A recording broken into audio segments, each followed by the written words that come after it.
This winter, tens of millions of British citizens, including children, will be tipped or dumped into energy poverty severe enough to risk permanent damage to their health. Cold, damp houses provide the perfect breeding ground for mold that not only causes respiratory distress, but renders houses essentially unlivable once established. One left-leaning newspaper ran the story outlining the danger, but without a word about why this crisis has emerged. Because the woke moralizers of the environmental movement helped to create it. The narcissists of compassion, callow, self-aggrandizing, incompetent politicians, their celebrity lackeys, Machiavellian journalists, have insisted ever more loudly over the last 5 decades that no cost was and is too great for others to bear in the pursuit of blind service to the planet. It is irresistibly tempting at the moment for those on that bandwagon to single out and demonize Vladimir Putin for Europe's energy woes, but his current machinations were utterly enabled by the green ideologues. Anyone with eyes could see a decade ago that the idiot insistence that Europe make itself reliant on Russia for its energy security made the current situation inevitable. Remember when President Donald Trump, populist menace numero uno, was mocked and derided by the intellectual and political elite in Europe and North America for trumpeting precisely that warning? Well, now the chickens have truly come home to roost, but very little has yet been learned in consequence. Virtue-signaling utopians committed to globalization claim we are destroying the planet with cheap energy. But are they truly and deeply committed to the environmental sustainability so loudly and insistently demanded? Or are they merely hell-bent in the prototypically Marxist manner in taking revenge on capitalism? It appears to be the latter. Why otherwise would the mavens of the environmental movement oppose nuclear power, despite its optimal carbon footprint? Why would they demonize the exceptionally clean natural gas, whose fracking-enabled production has allowed the US to dramatically cut the very carbon output that is so hypothetically undesirable? Utility bills have soared in the UK, the home of the Industrial Revolution that lifted the world out of poverty. Now, up to half of small businesses in Britain face the risk of bankruptcy and closure. The government has had to announce a ruinously expensive energy price guarantee to mitigate the worst effects of this disaster: the rush to renewables. The mentality among the eco-extremists is as follows. If we have to doom the poor to destroy the system that made the rich, so be it. You just can't make an omelet without breaking a few eggs. Here are some facts to remember while we so madly and ineffectively rush to renewables.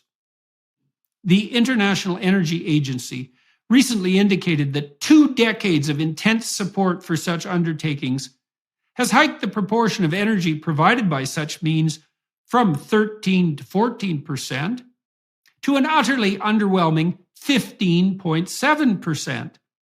If all governments deliver on their current climate policies, the world will derive no more than 28% of its energy that way by 2050, and 100% by 2207. Not 2030 or 2035, but 200 years later. Does anyone on the liberal left accept such projections?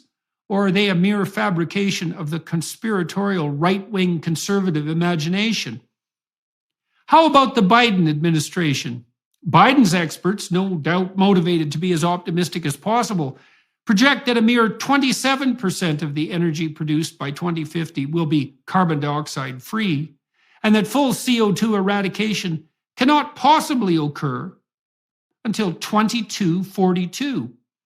2242, an even more dismal guesstimation, if you regard such realities as dismal, than that put forth by the International Energy Agency. But the tyrannical and emergency justified panicked crunch is not just happening in the UK. In Spain, officials now dictate that commercial properties must not be heated above 17 degrees Celsius or cooled below 27 degrees Celsius upon pain of law. In Switzerland, similar punishments are being considered as part of a proposed 4-step plan for dealing with a gas shortage, which, quote, cannot be ruled out this winter given the geopolitical situation. The citizens of Germany, likewise, are now in phase 2 of a 3-stage emergency plan following a reduction in gas flows from Russia, its main supplier. The plan involves bringing coal-fired plants onto the market, according to German Minister Robert Habeck, despite them being, quote, simply poison for the climate, and the potential of gas rationing for industrial companies, so that supplies to homes and schools, etc., are not disrupted. The extended plan involves curtailing the Christmas lighting that constitutes part of the celebration in the midst of the winter darkness in many locations where they generally shine. Nothing, either beautiful or pleasing, is acceptable in the least to the Grinches, and the Grinch was in fact green when confronted by the crisis they created. Remember, when the aristocracy catches cold, the peasants die of pneumonia. If such extreme measures have become necessary in the richest countries, what in God's name is going to happen in the poorer ones? When the shortages strike, the poor will inevitably and necessarily turn to less green resources. Many, even in Germany, are already stockpiling firewood and coal for the winter, leading to acute shortages. How is incentivizing people to cut down and burn trees and use coal in their fireplaces going to help reduce the dreaded atmospheric carbon load? The actual poor versus the hypothetical poor. Perhaps we'll be able to comfort ourselves here in the West with the thought that the food we take for granted will still be available at our tables. But wait. The crops that nourish our populations cannot be grown without fertilizer, loathed by green folk, and more specifically, without ammonia. And what, pray tell, is ammonia derived from? Could it be natural gas? And how many people are dependent for their daily bread on the industrial generation and consequent wide availability of ammonia? Only 3 or 4 billion. What happens to the continuous production plants responsible for making ammonia if the natural gas supplies are halted, even momentarily? They destroy themselves, as they were not designed for such an unlikely event, and they cannot be restarted. The World Bank itself has recently indicated that 222 million people are already experiencing the threat of starvation, described oh so nicely as food insecurity. The communists managed to kill 100 million in the last century with their utopian delusions. We've barely begun to implement the save the planet nightmare, and we've already placed twice that number at risk. We are told an emergency confronts us, the climate crisis. The solution? The masses will have to tighten their belts to forestall an even worse future catastrophe. The elite academics, think tanks, and corporate consultants, and the politicians who subsidize their intellectual pretensions will not be particularly affected by such tightening, privileged as they are. But the actual poor? To such an elite, they must be sacrificed now to save tomorrow's hypothetical poor. And 222 million people is no doubt an underestimate. As the food insecurity gets more severe, more countries will place restrictions on food exports. That will harm the international supply lines we all depend on. Then, when the consequences of that manifest themselves, increasingly desperate politicians will begin to nationalize and centralize food distribution, as the French and Germans have already done on the energy front, and cut their farmers off at the knees, who will in turn stop growing food, not out of spite, but because of dire economic impossibility. Then we will have engendered the kind of feedback loop that can really spiral out of control. It will be poor people who die first, at least. But as we have all been taught by the malevolent eco-moralizers, the planet has too many people on it anyway. Think about this while you shiver all too soon in your cold, damp, and increasingly expensive and now substandard lodgings.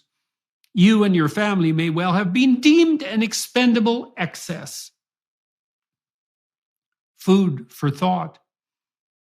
This is simply not acceptable. If you dare to claim the moral high ground while serving the cause of starvation, then, by my reckoning, you've placed yourself firmly in the enemy camp, and you richly deserve whatever is coming your way. In the psychological and educational arenas, too, we demoralize young people, feeding them a constant diet of concretized apocalypse, focusing particularly on tempering or even obliviating the laudable ambition of boys, hectoring them into believing that their virtue is nothing but the force that oppresses the innocent and despoils the virginal planet. And if that doesn't work, and it does, then there's always the castration awaiting the gender dysphoric. And you oppose such initiatives at substantial personal risk.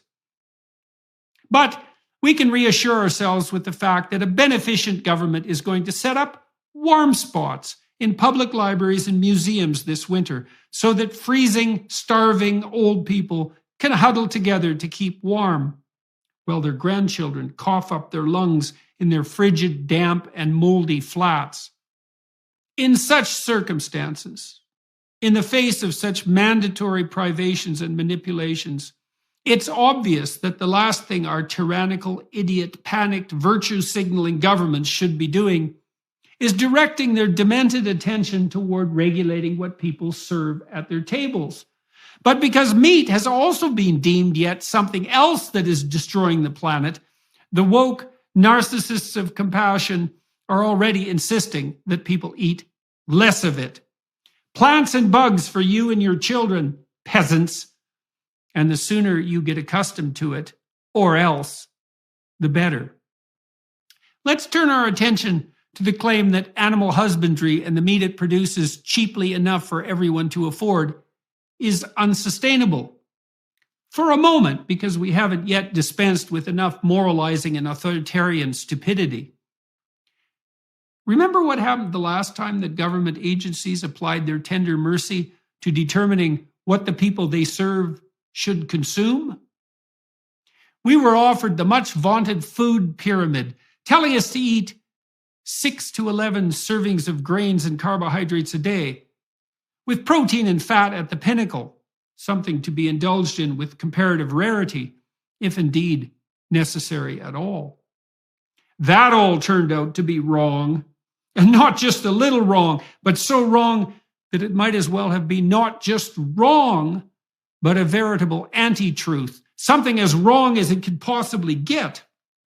The food pyramid was brought into being not least by the U.S. Department of Agriculture, that is, by marketers, not scientists or nutritionists, with no shortage whatsoever of lobby efforts by those whose products ended up being promoted. The dietary recommendation to prioritize carbohydrates produced a veritable epidemic of obesity and diabetes, resulting in what has been deemed by reliable researchers as one of the worst public health disasters of all time, dooming almost the entire Western population to a lifetime of catastrophic chronic health problems. 42% of Americans are obese. Another almost equally large percentage are overweight.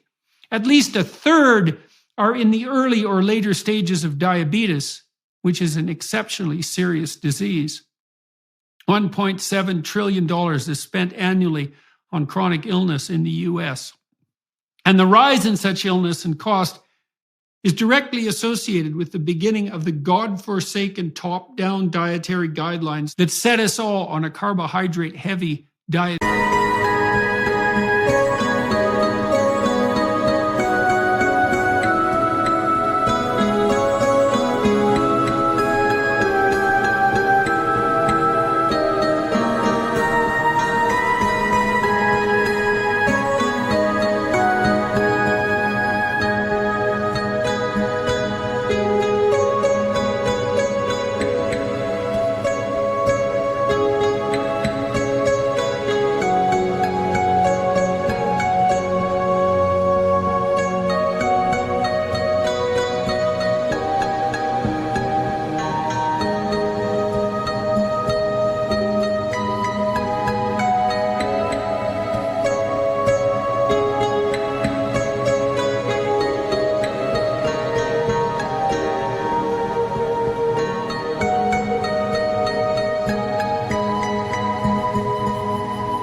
Pathway.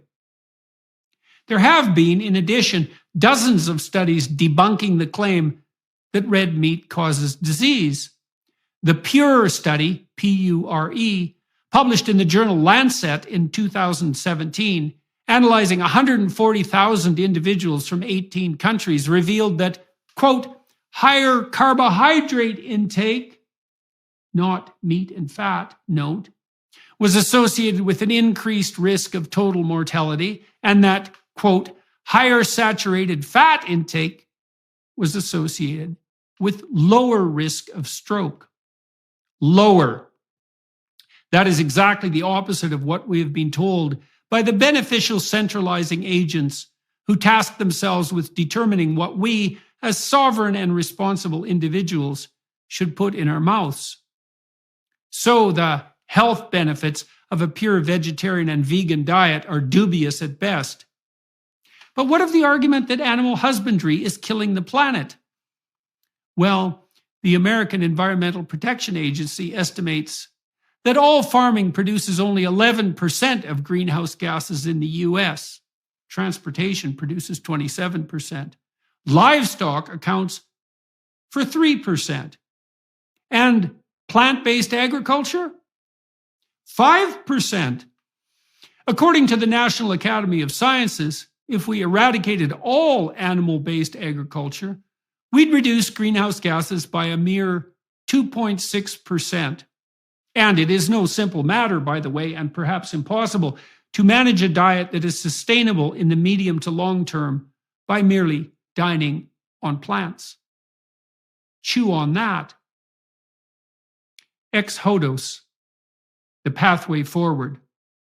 What might we do instead if we chose to be genuinely wise, instead of inflicting want and privation upon the world's poor, while failing utterly and disastrously to save the planet?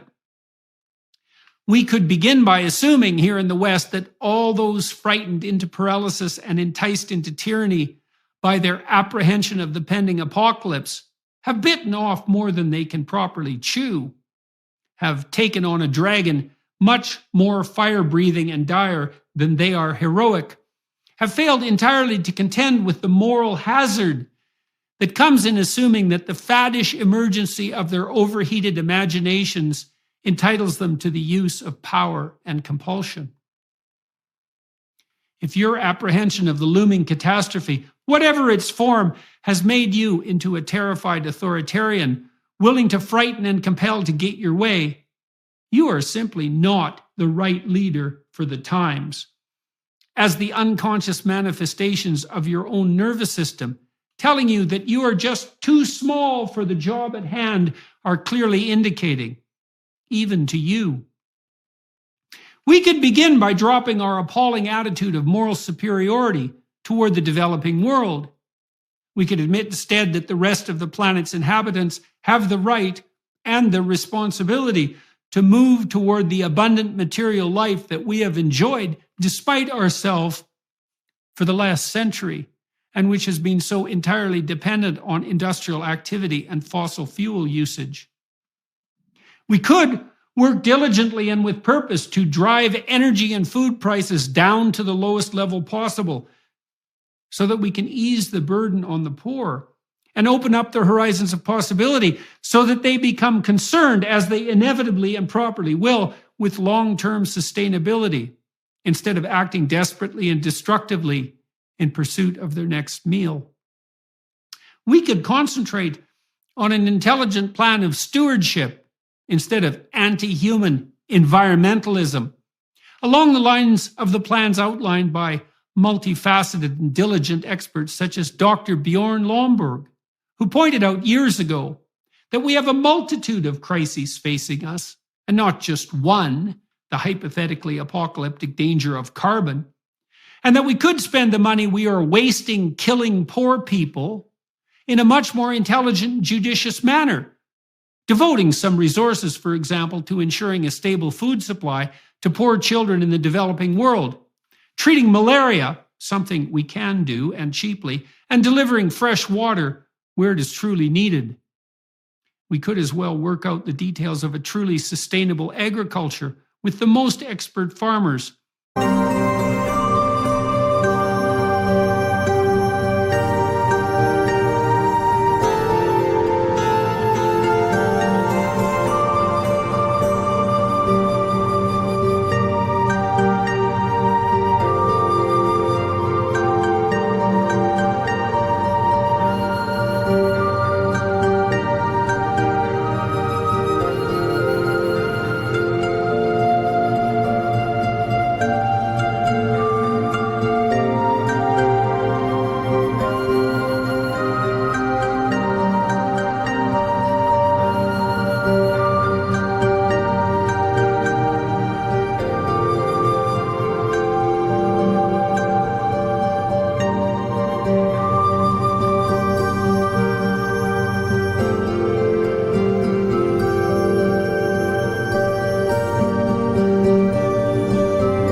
To improve the quality of our soil and air, and provide everyone with enough high-quality food, which will most definitely involve animal-based agriculture.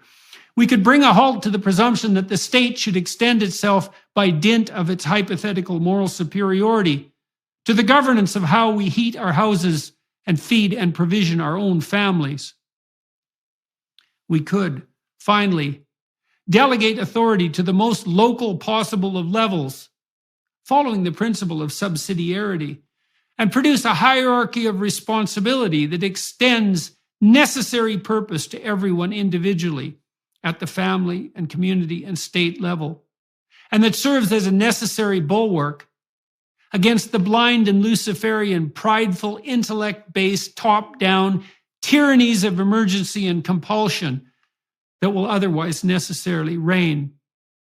We could work out our concerns with sustainability through consensus and in the spirit of voluntary association and free play, instead of relying on top-down edicts justified in principle by our misplaced existential terror and carrying with them the moral hazard of the accrual of unjustified and dangerous centralized authority.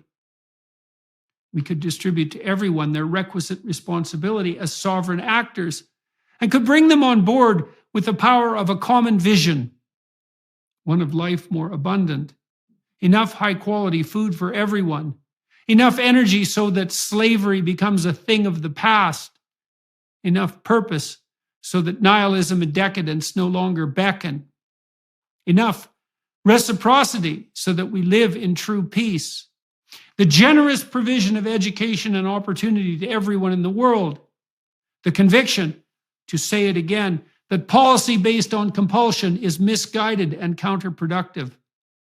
We could thereby have our cake and eat it too, and so could everyone else.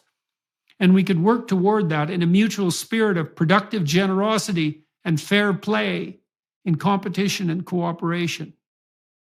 Or we could let the world go to hell in a handbasket, blame that disintegration on the very enemies we specified as causal in the first place, those damned capitalists, and fail to clean up our own souls as we persecute the imaginary wrongdoers responsible for the destruction of our planet. Identifying the real danger As the psychologist Carl Jung said in the aftermath of the Nazi atrocities and the use of nuclear weapons, quote, "It is becoming more and more obvious that it is not starvation, not microbes, not cancer, but man himself who is mankind's greatest danger. For the simple reason that there is no adequate protection against psychic epidemics, which are infinitely more devastating than the worst of natural catastrophes." That great man knew that technological man had a stark choice in front of him: to become as ethical as he had become powerful, and that a real hell awaited if we refused the challenge. The rate of change is accelerating. Our ability to do almost everything is doubling faster and faster. As our ability to communicate and to compute accelerates, the consequence of our inner disunity and insufficiency become ever more serious. As we become individually more powerful, in other words, we must take on more responsibility, or else. If we fail to rectify our personal pathologies of pride, envy, and the willingness to lie, we will find ourselves mired in conflict with the world, both natural and social, and in precise proportion to our refusal to check the devil within. So, we have a stark choice in front of us. We can reorient ourselves to the cause of truth, or we can act out the conflict, imposing our self-serving instrumental delusions on the world, bringing about in that manner an external apocalypse that will result in precisely the same judgment. And so, in conclusion, it's time for all of us, but especially the self-righteous moralizers, to get our individual acts together, to take on some real moral responsibility instead of falsely broadcasting unearned virtue far and wide and so cheaply and carelessly.